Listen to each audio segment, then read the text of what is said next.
Inventory management. Since unsold inventory is lost forever, sellers and sales managers work hard to make sure that every avail is sold at the best price possible. We want that inventory to be sold. We want that time to be used. We don't want open avails as much as is possible. Maximizing revenue requires an additional step. It involves manipulating supply in order to increase demand. So the way that happens is that as much as is possible, depending on the makeup of your programming on your particular outlet, you might be able to increase or decrease the amount of avails that you have on your particular outlet, which would control that to a certain point. You also have to, again, be careful not to increase the supply too much, because number one, your listeners aren't going to tune in because you have too many commercials. Number two, it's also going to, it's just going to cheapen what you have available. Because you have more available, you can't necessarily always sell it at the premium prices. Inventory management is more crucial in television than in radio or in local cable. TV time is generally bought in narrow day parts or specific programs. You miss a spot in the morning, you can't make it up in the next hour because of differences in target viewers for each show. Take CBS 17, for example. In the mornings, they air CBS This Morning, which runs from 7 to 9 a.m., and that is going to attract a particular type of crowd. Then at the 9 a.m. hour, they air Judge Judy, which airs and attracts a very different kind of crowd. So advertisers that advertise during CBS This Morning may not necessarily want the audience that comes with Judge Judy. So it's much more crucial to make sure that you get advertisement on during the time that advertisement is slated for. Co-owned radio stations that are sold together can manage inventory effectively by packaging the inventory of all the stations in the local cluster. iHeart is a great example of this. If you have a advertiser that looks to buy G105, which is one of its higher rated stations in the cluster, perhaps to be able to get as much exposure as the particular advertiser wants, but to help keep rates affordable, they may buy time on G105, but then also buy time at a cheaper rate on B93.9 or on WRDU. That's one way that a cluster can help make attractive packages. Let's take a look at Dayparts. Broadcast outlets divide their days into segments roughly defined by the amount of viewership or listenership at that time of day, thus the term daypart. Advertising rates for each daypart reflect the differences in the available audience. So even if we're just talking about times of day, in radio, for example, morning drive tends to command the highest rates because people are up, they have the radio on, they're getting ready for work. You have a lot of people listening. You have a good deal of people listening in the afternoon drive as well as they're heading home from work. Maybe not as much listening or a different kind of listening in the midday day part or in the evening day part. In terms of television day parts, again, more narrowly defined, and they often offer more strategic placement of commercials because of the differences from program to program. In addition to normal radio day parts, stations tend to create their own day parts based on market conditions or other factors. Take, for example, a sports station. They may create a day part, quote unquote, for when they are airing actual sporting events. religious stations. I worked for a religious station at one point that would sell advertising time on Sunday mornings at the same rate they would for morning drive during the week, because the station had a lot of listeners on Sunday morning. The crowd that would listen in for sermons that couldn't get to church. So they had a much higher uptick in listenership on Sunday mornings, in similar to what they would do for morning drive. Now, as far as the typical daypart categories for both television and radio, you will see a list of those in the textbook on page 209, and I encourage you to take a look at that. Unit structure. A unit is a commercial message regardless of length. So no matter how long a commercial is, that commercial is considered to be a unit. In television, the standard length of commercials is 30 seconds. In local radio, the 60-second commercial is the standard, although when networks get commercials or air commercials, they tend to go more towards 30. The popularity of the 60 was maintained through effective pricing. Most stations charge 80% of the 60-second rate for a 30-second commercial. Now, that percentage rate may change from outlet to outlet, but by and large, you're not going to pay half price for a 30-second commercial as you do for a 60. It's going to be a little more than half at the very least. The 60 is also considered more effective for communication of ideas through words and sounds, because you only have what you hear on radio. Sometimes it takes a little longer for that message to get across. It also takes longer to be able to invoke that warmth of the intimacy of the medium that radio touts. So 60s tend to be more effective by and large than the 30s. Plans, discounts, and packages. In most situations, the more advertising a client buys, the less the average time will cost. Television, radio, and cable offer frequency discounts for buying multiple spots.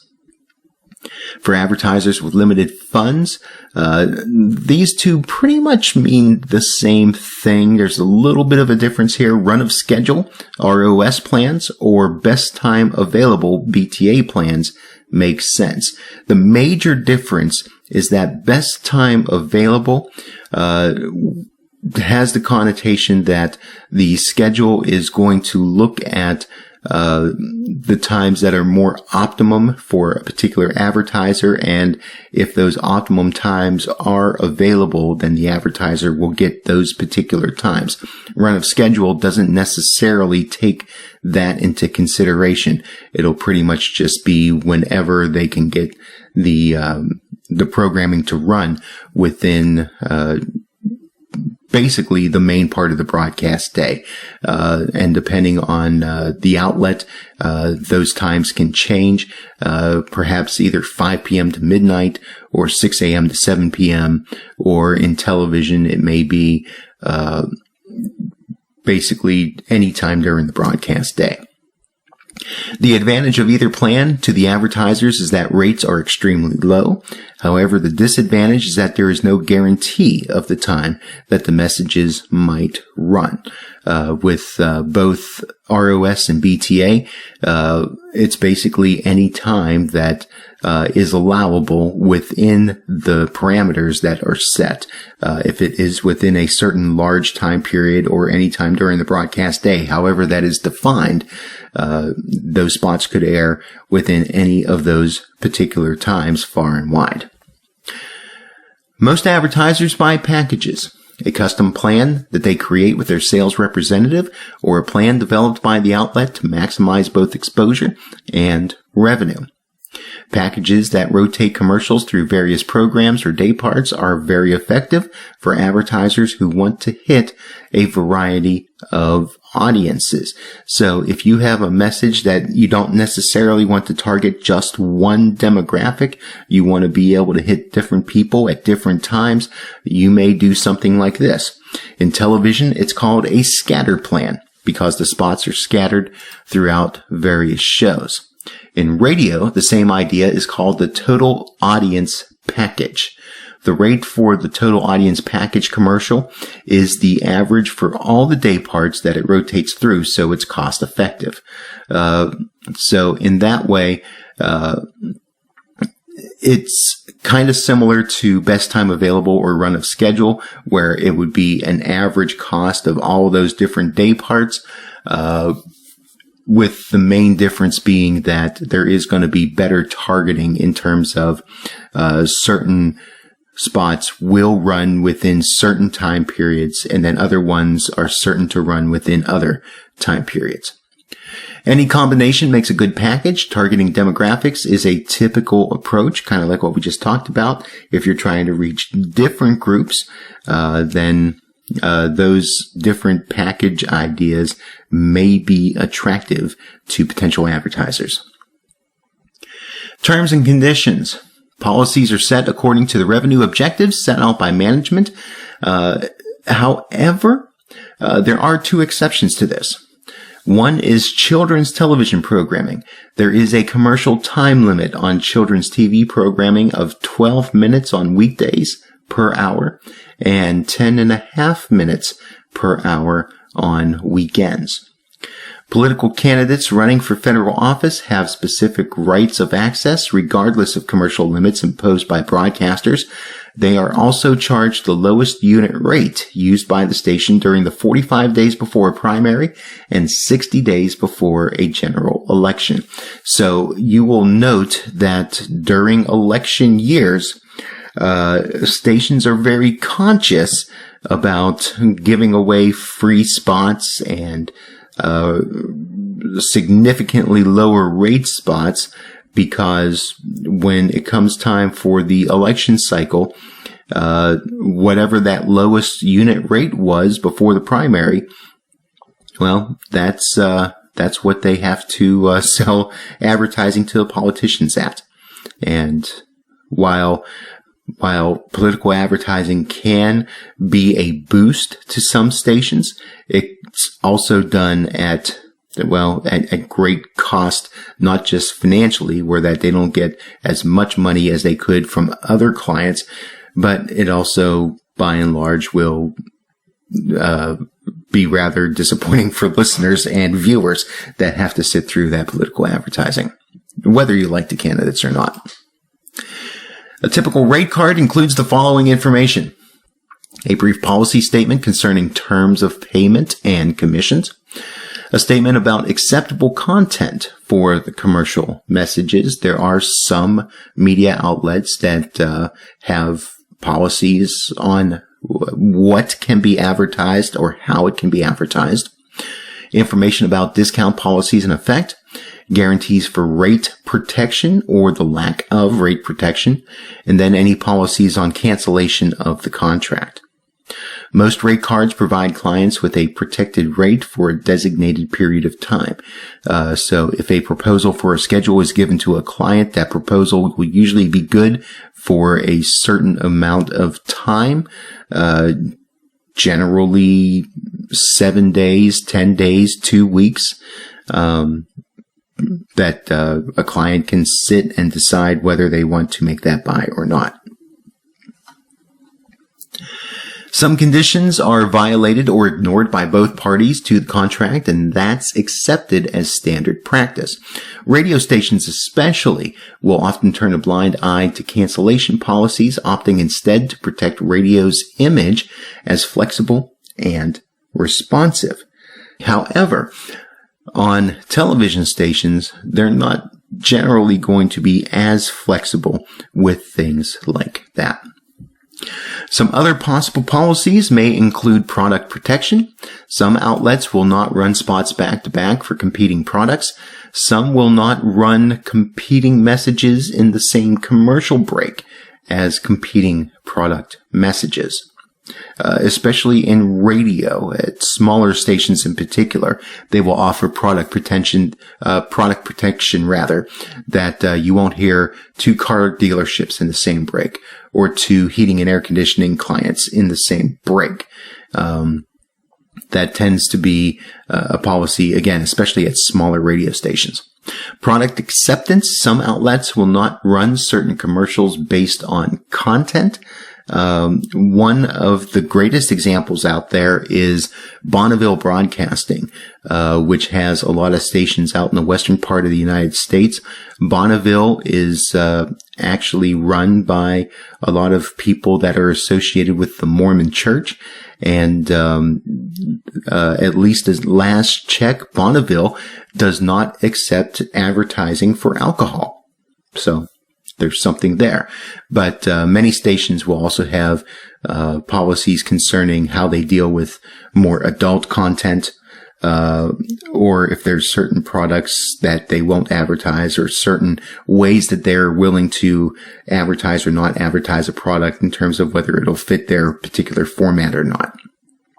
Make goods. When a commercial does not run as scheduled or is aired improperly, the station makes it good with another time acceptable to the advertiser. And again, that's something that has to be done carefully. Generally, it's going to be made good within the same day part or within the same program. And with television, again, that's a greater challenge because of the limited avails and the limited time frames that certain audiences will programming targeting certain audiences that the advertiser is looking for. National representatives. National representatives are independent contractors who maintain selling staffs in cities where the largest national agencies have offices. So they do not work for the media outlets themselves. They are separate entities with their own businesses that work with radio and TV stations and cable TV outlets. The rep firms contract with local stations, station groups, or cable systems to represent them to the national and regional advertising community. The reps are responsible for selling national spot advertising. That includes advertising that is bought on a national basis, but not distributed by a network. So a lot of times we tend to think of national advertising as those that buy direct from CBS, ABC, NBC, the cable networks, that sort of thing. But there's also times where a national advertiser will buy with a local TV outlet because perhaps the national advertiser only wants to present a message in a particular market or several markets within a certain region. Sometimes the national advertiser wants to be able to buy time that is not necessarily within network time slots, so they have to go to the local outlets in order to be able to do that. National reps help them to be able to make that happen.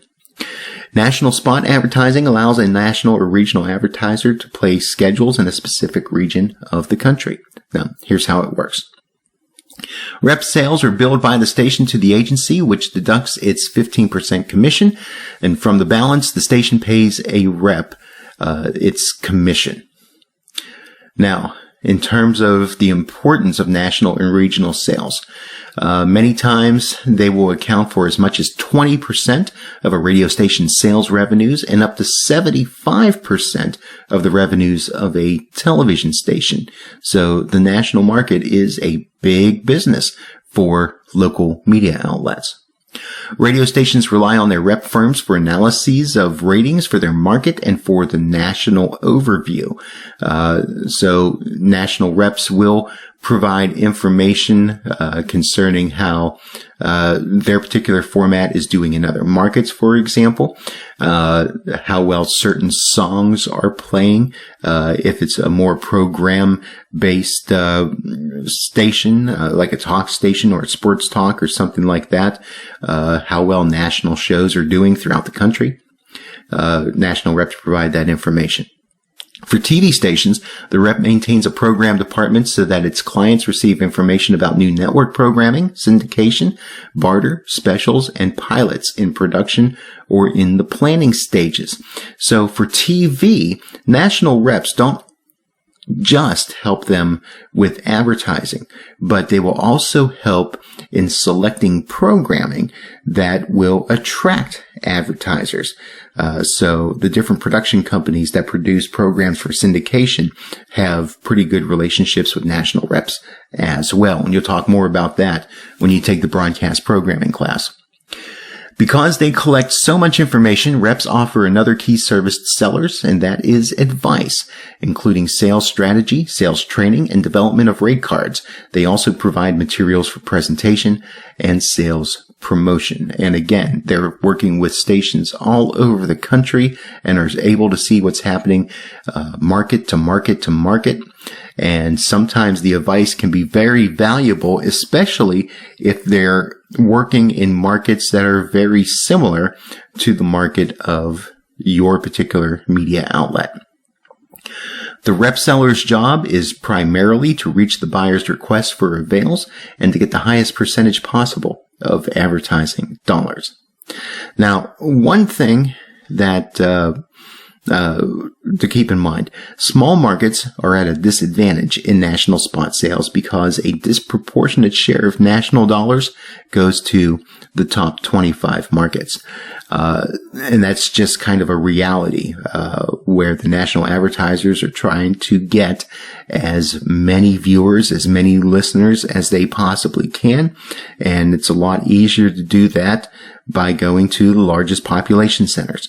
So many times the smaller markets wind up losing out on that sort of revenue, unless there's a particular reason for a national advertiser to work with particular smaller markets. So that's the notes for Chapter 4 for the sales class. Make sure you take a look at the study questions on Blackboard and be prepared to discuss this stuff in class.